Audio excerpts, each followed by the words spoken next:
hot hatches in UK roads are like roast beef and horseradish sauce, so perfect in each other's company, you wonder if they weren't designed purely for each other. Now, Ford is a master of turning a shopping trolley into something genuinely fast and exciting, so the new Focus ST, now with just 4 cylinders, is a good reason to see what's happening on Planet Hatchback. Up against the Ford are the exceptional Renault Sport Megane and the very potent Astra VXR. Winner takes all. Try not to drive them like a nutter, but that's actually not possible in one of these, right?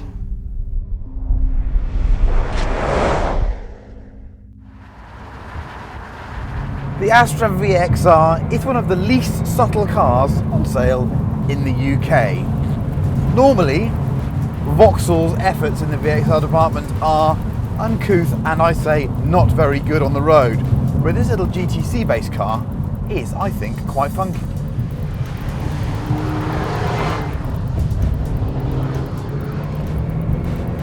It's just quite unruly. Okay, how have we got this performance in this package? We've got a front-wheel drive car like the other two, and we've got a shed load of power and torque, but it's less subtle. Delivery is more difficult in this car, there's more lag. So you have to kind of anticipate what's going on. Now, some people might find that a pain in the arse. I could at times, but actually it makes for quite an amusing device. You can sort of left foot brake it and then just wind the throttle in and wait for it to come in.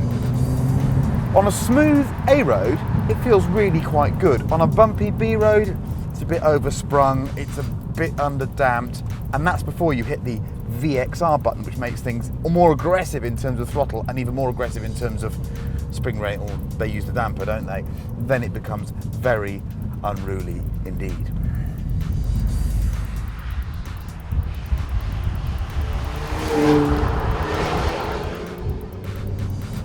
There's much to love and celebrate about this car though, because it's an honest, in-your-face hot hatch. If you like your hair combed in 19 different directions with a product, and the priority when buying jeans is whether you can show the top 2 inches of your arse crevice to the world, then you're going to love the way this thing looks. It's full on. The basic shape is great as well.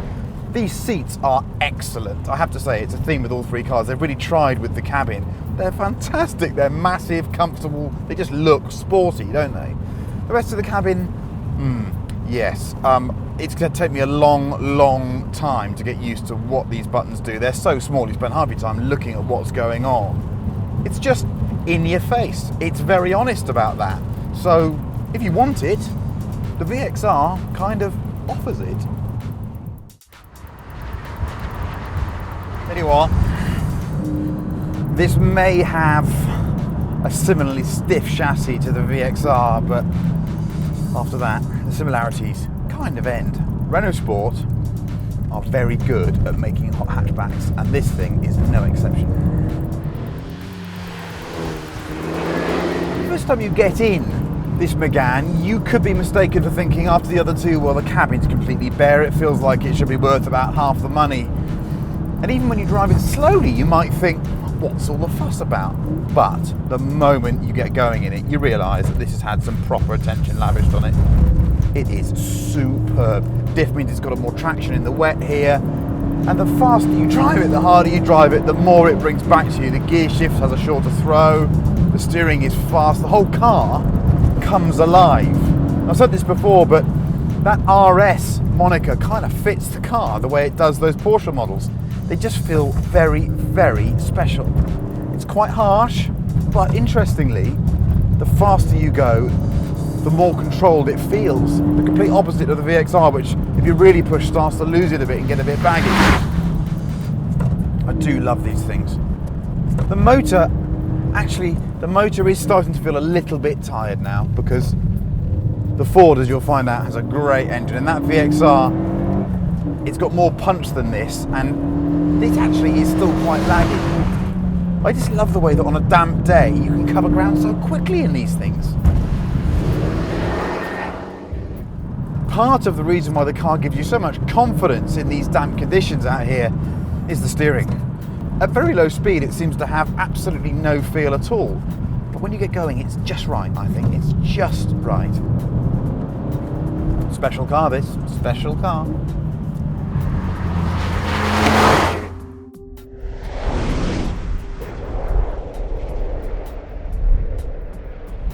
Now, in some respects, it's a bit unfair taking a Focus ST and putting it against the Megane, Renault Sport, and also a VXR, because that's an RS's job, really, isn't it? So we perhaps are a bit too far down the Ford food chain. But this thing acquits itself very, very well, even in this company.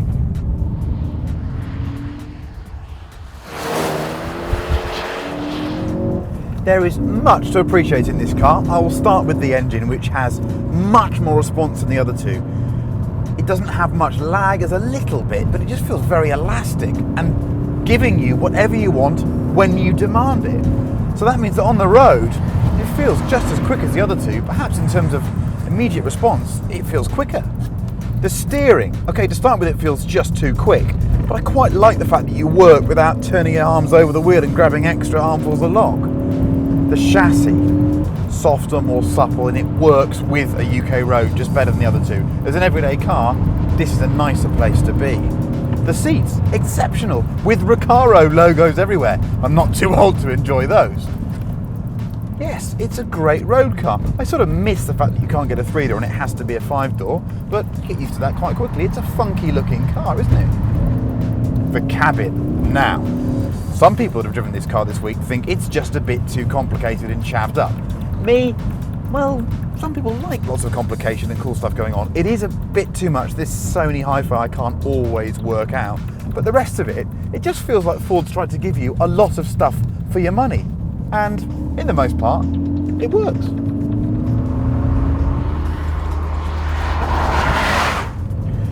Can a hot hatch really have electric power steering and work? Okay, it is kind of lacking any kind of feel, and what Ford has done is given it a load of resistance just off-centre. So the car gives you initial resistance just off-centre that you feel is weight. The problem is, it's quite aggressive self-centering back the other way, so if I let go of the wheel, the car straightens immediately. That is not very realistic. But you quickly build a rhythm with the car where you just sort of steer it quite lightly, and you don't need to use too much lock to get round quite tight bends. It's a different way of driving. It doesn't feel like a young, small, angry hot hatchback. It feels quite mature and grown up. It feels like a really nice car to live with year round.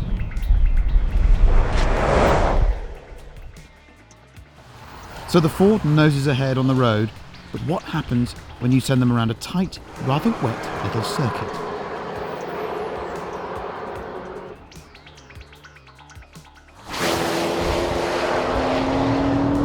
Okay, Landau circuit, wicked little place.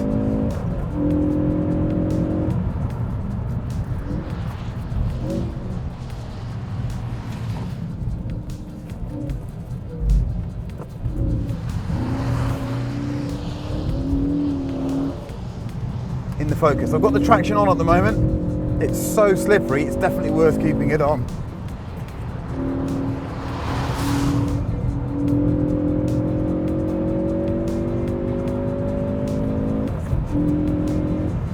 The fact that it's a bit softer than the others probably helps it quite a lot. Do like the chassis balance on this car. It's just got a slightly mobile rear end on it, which means that if you peel away from the throttle a bit, it'll just help the car into the turn. It's not too leery, it's not dangerous, it's just what I'd call mobile.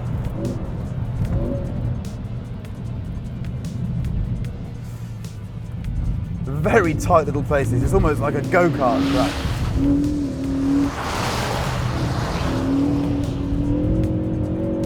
On this Ford, in these conditions, I have to say, very impressive indeed. System's working really well. And I can turn, I've got some turning. I haven't got too much understeer. Compared to like that Audi RS3 the other week, I had monstrous understeer, and I haven't with this.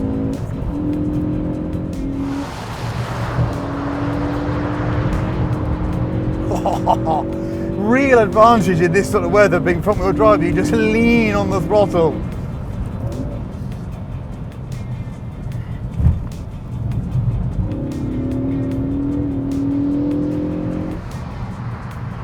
In these conditions, I really like this car. In fact, I just like it full stop. It's nice. It's supple.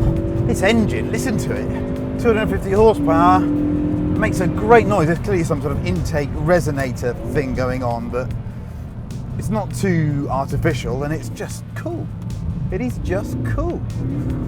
Love hatchbacks in this sort of weather. Systems have come a long way, haven't they? I'm just leaning on this thing now. Where the rain's coming in hard, you just stay wide open.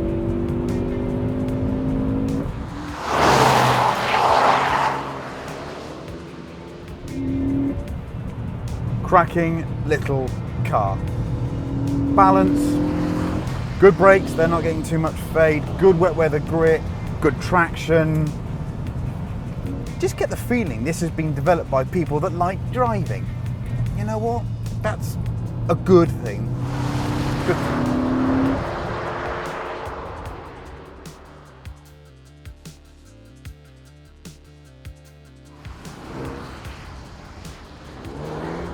The Megane Renault Sport.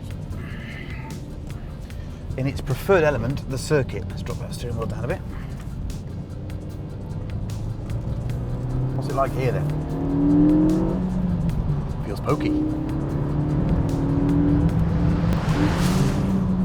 Immediately I like the size of the car, I like the way that it feels, I like the way it steers.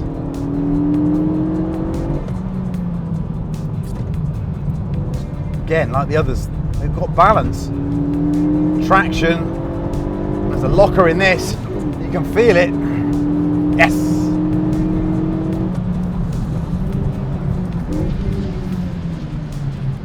I'll leave it in second.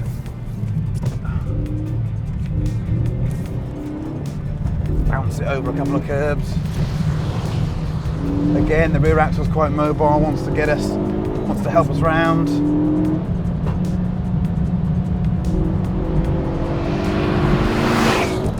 Oh yes, oh yes. Feels more agile than the others. Brakes are good, in fact all the controls are good. Like the steering column to come back to me a little bit, but okay. We're being held back a bit by the traction control there, so it's going off.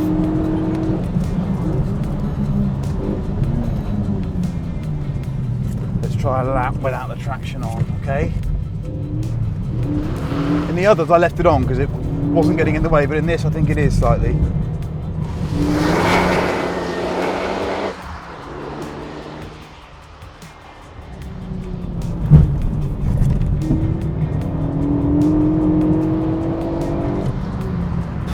Front wheel drive cars, just so flipping competent these days. That feels good. That just feels bloody marvellous.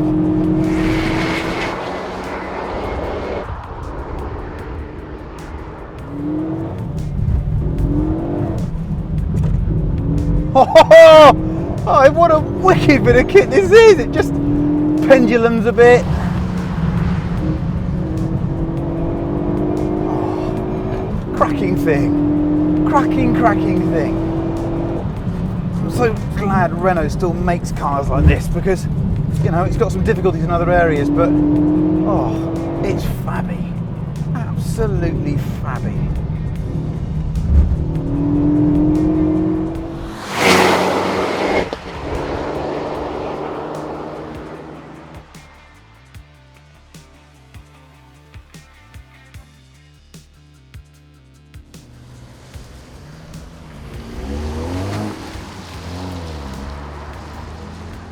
Okay, this is a slightly unfair test for the Astra because it's got extra power over the others, but this wet weather's going to negate some of that. Even so, let's see how it gets on. Down the back straight, third gear, fourth gear, over 100 miles an hour, braking hard, gets third, pedal's not ideal, quick through the chicane, fast direction change, and the car takes it well, I have to say, the car takes it well. Now this back straight. Turn it in early, open the taps up, diff and electronics working really quite well in these conditions. This is so much better than the last generation of these cars that I drove. I braked a bit early there, so this time we can carry a bit more speed, I think. We'll try one more quick one through there. The car's flat, steering's quick, it doesn't have the suppleness of the Ford, and it doesn't have the immediacy of the Ford's throttle response, but this really is so much better than I expected. These VXR products can be quite disappointing, and I think this is quite a nice car actually. Certainly fast. Not finding the pedal position very easy, have to say. But on a track like this, in these conditions, that VXR mode is best left well alone. Hatchbacks are just cool, aren't they?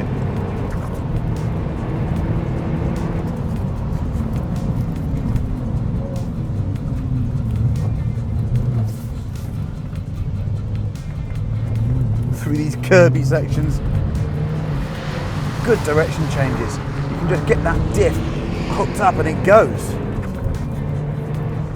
This quicker right-hander. Again, there's mobility to the rear axle, makes it fun, makes it adjustable.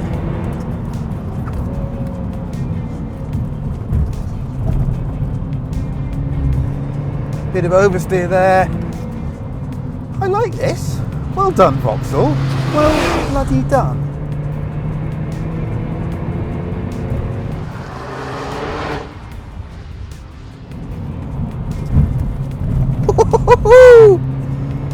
Oh yeah.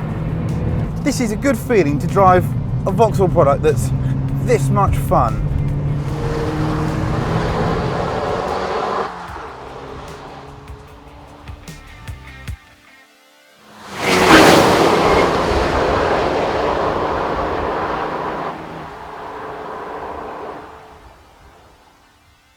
Now, I make no apologies for this being a deliberately and unashamedly UK-based test, because these cars are perfect for our roads and our weather conditions. They are three very, very good cars actually, so a general harumph all round. This is a very, very talented class. Sadly, a car has to come last though, and that is the Vauxhall. Strangely, it is the biggest surprise of the test for me, because I expected it to be dreadful. But just by a few degrees in every department, it is the weakest car here, and I think at £27,000 it's quite expensive for what it offers, although it is very, very fast. It's miles better than the last VXR I drove, so well done, Vauxhall. Picking a winner is more difficult. I'm going to give you two winners. If you want to do some track days and you want the ultimate sharp front-wheel drive experience, you have to go for the Megane. It's just exceptional. But if I was going to live with a hot hatch for the next year, it would have to be a Focus ST. It's lovely on the road and surprisingly capable on the track as well. One last note though, this Focus ST is getting quite expensive. It's £28,000 as tested with a few extras. So the M135i is shaking things up a bit here, isn't it? That car at just under £30,000 puts immense pressure on these. But there's something about capable, well packaged front wheel drive performance that I'll always love. Yeah. Good cars.